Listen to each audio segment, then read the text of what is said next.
നമസ്കാരം ട്രേഡേഴ്സ്, എല്ലാ ദിവസവും രാവിലെ 7:00 പ്രീ മാർക്കറ്റ് റിപ്പോർട്ടിലേക്ക് സ്വാഗതം. ഞാൻ സിയാദ് ഇല്ലിക്കൽ. ഇന്നലെ നമ്മൾ മാർക്കറ്റ് ക്ലോസ് ചെയ്തതിന് ശേഷം യു.എസിൽ നിന്ന് ആപ്പിളിൻ്റെ റിസൾട്ട് വന്നു. വളരെ പോസിറ്റീവായിട്ടുള്ളൊരു റിസൾട്ട്. കാരണം ഇപ്പോൾ ആപ്പിൾ ട്രേഡ് ചെയ്യുന്നത് എക്സ്റ്റൻഡ് മാർക്കറ്റ് അവേഴ്സിൽ 5% അപ്പിലാണ്.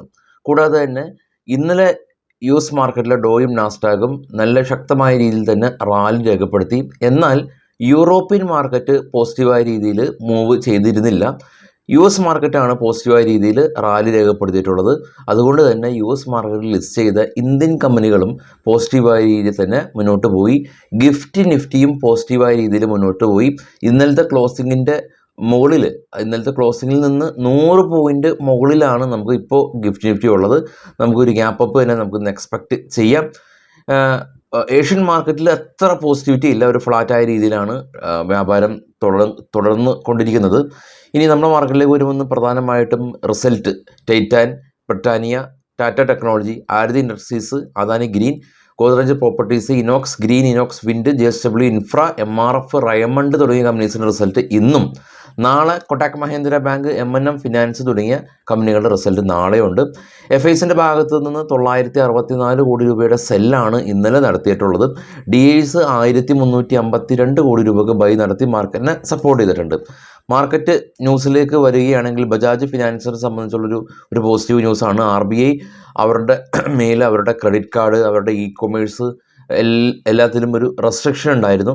ഈ റെസ്ട്രിക്ഷൻ മാറ്റിയിട്ടുണ്ട്. ക്രെഡിറ്റ് കാർഡ് ബിസിനസ്സും EMIയിലൂടെ ക്രെഡിറ്റ് കാർഡ് ബിസിനസ്സും ഇവർക്ക് കൊടുക്കാനായിട്ട് സാധിക്കുമെന്നുള്ള വളരെ പോസിറ്റീവായിട്ടുള്ള ന്യൂസാണ് ബജാജ് ഫിനാൻസിനെ സംബന്ധിച്ചുള്ളത്. യെസ് ബാങ്കിൻ്റെ ഭാഗത്ത് നിന്ന് ഇന്നലെ ഒരു ന്യൂസ് ഉള്ളത്, കേരളീസ് എന്ന് പറയുന്ന ഇവരുടെ ഇൻവെസ്റ്റ്മെൻറ്റ് ഏജൻറ്റ് അല്ലെങ്കിൽ ഇൻവെസ്റ്റ്മെൻറ്റ് അതോറിറ്റി, ഇവരിൽ സ്റ്റേക്കുള്ള കമ്പനി 1500 കോടി രൂപ വർത്ത് വരുന്ന, അതായത് 2% വർത്ത് വരുന്ന സ്റ്റോക്ക് ബ്ലോക്ക് ഡീലിലൂടെ വിറ്റ് ഒഴിവാക്കി. കോൾ ഇന്ത്യ നെറ്റ് പ്രോഫിറ്റ് 25% ഉയർന്നിട്ടുണ്ട്. അതുപോലെ തന്നെ 5 രൂപ ഡിവിഡൻഡ് പ്രഖ്യാപിച്ചു. കോഫോർജ് കമ്പനി ഡിവിഡൻഡ് 19 രൂപ പ്രഖ്യാപിച്ചിട്ടുണ്ട്. നെറ്റ് പ്രോഫിറ്റ് 94% സ്പൈക്ക് ചെയ്തു. കൂടാതെ തന്നെ കമ്പനി സിഗ്നെറ്റ് ടെക്നോളജിയുടെ 54% അക്യൂർ ചെയ്യുന്നു എന്നുള്ള ന്യൂസ്. അജന്ത ഫാർമയെ സംബന്ധിച്ച് കമ്പനി ഷെയർ ബൈബാക്ക് എന്നുള്ള ന്യൂസാണ് ആദ്യം ഉള്ളത്. കമ്പനിയുടെ നെറ്റ് പ്രോഫിറ്റ് 203 കോടി രൂപ വന്നിട്ടുണ്ട്. 66% ഉയർച്ചയിലാണ് കമ്പനി ഉള്ളത്. കൂടാതെ തന്നെ കമ്പനി 285 രൂപ പെർ ഷെയറിന് വിലയിട്ടിട്ട് ഇവർ ടെൻഡറിലൂടെ ഷെയർ ബൈബാക്ക് ചെയ്യുകയാണെന്നുള്ള news. CEAT company net profit 22% down ആയി 102 കോടി രൂപ. കമ്പനി പക്ഷേ 30 രൂപ ഡിവിഡൻഡൊക്കെ കൊടുക്കുന്നുണ്ട്.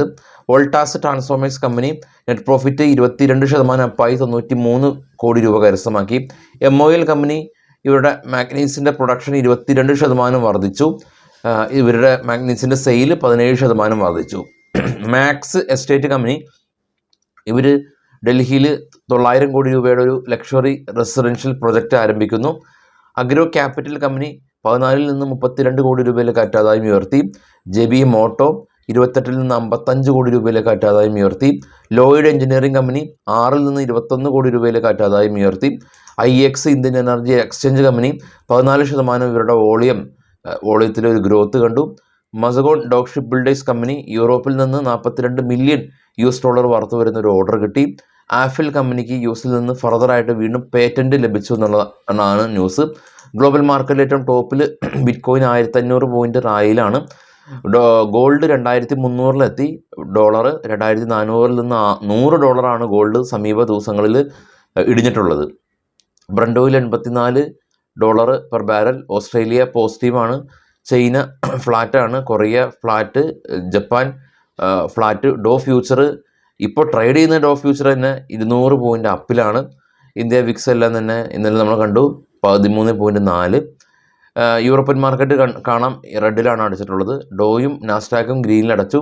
US വിക്സ് ഇന്നലെ 7% ഇടിഞ്ഞ് 12 എന്നുള്ള കംഫർട്ട് സോണിലാണ് ഉള്ളത്. US മാർക്കറ്റിൽ ലിസ്റ്റ് ചെയ്ത ഇന്ത്യൻ കമ്പനികളിൽ ഇൻഫോസിസും വിപ്രോയും എല്ലാം തന്നെ പോസിറ്റീവിലാണ്. വിപ്രോ ഇന്നലെ റെഡിൽ അടച്ചെങ്കിൽ കൂടിയും എക്സ്റ്റൻഡ് മാർക്കറ്റ് അവേഴ്സിൽ 0.5% കയറി. ICICI ബാങ്ക് ഫ്ലാറ്റായിരുന്നു ഇന്നലെ. HDFC ബാങ്ക് 1.2% ഇടിവിൽ സ്പൈക്ക് ചെയ്തു. അതിനുശേഷം 0.24% എക്സ്റ്റൻഡിൽ ഫോളായി നെറ്റ് 1% റാലി. റിലയൻസ് പോസിറ്റീവിൽ തന്നെ ക്ലോസ് ചെയ്യാൻ സാധിച്ചു. ഇതാണ് ഇപ്പോൾ ഉള്ള മാർക്കറ്റ് അപ്ഡേറ്റ്സ്. എനിവേ നമുക്ക് നിഫ്റ്റിയിൽ സ്ലൈറ്റ്ലി ഒരു ഗ്യാപ്പ് അപ്പ് എക്സ്പെക്ട് ചെയ്യാം. അത് സസ്റ്റെയിൻ ചെയ്യുന്ന കാര്യം നമുക്ക് പിന്നീടുള്ള ഡിമാൻഡ് ആൻഡ് സപ്ലൈ അനുസരിച്ചായിരിക്കും ഉണ്ടാവുക. US മാർക്കറ്റ് പോസിറ്റീവാണ് എന്നുള്ളതാണ്. US നിന്ന് ആപ്പിൾ അതിഗംഭീരമായിട്ടുള്ള റിസൾട്ട്. ആപ്പിൾ സ്റ്റോക്കിൻ്റെ മാർക്കറ്റ് ക്യാപ്പ് എന്ന് പറയുന്നത് അതിഭീകരമായാണ്. ലോകത്തിലെ ഏറ്റവും വലിയ കമ്പനിയാണ്. അപ്പോൾ അത് ആപ്പിൾ തന്നെ മതി US മാർക്കറ്റിനെ മുന്നോട്ട് ലിഫ്റ്റ് ചെയ്യാനായിട്ട്. പക്ഷേ നോൺ ഫാം പേറോൾ ഡേറ്റ വരുന്നുണ്ട്. അത് ഇന്ന് രാത്രിയാണ് വരുന്നത്. അതനുസരിച്ചായിരിക്കും ഇനിയിപ്പോൾ വീക്കെൻഡിൽ അതായത് ഇന്ന് US മാർക്കറ്റിൻ്റെ ഒരവസ്ഥ. വിശദമായിട്ടുള്ള മാർക്കറ്റ് ന്യൂസായിട്ട് വൈകിട്ട് 7 മണിക്കെത്താം. Thank you all.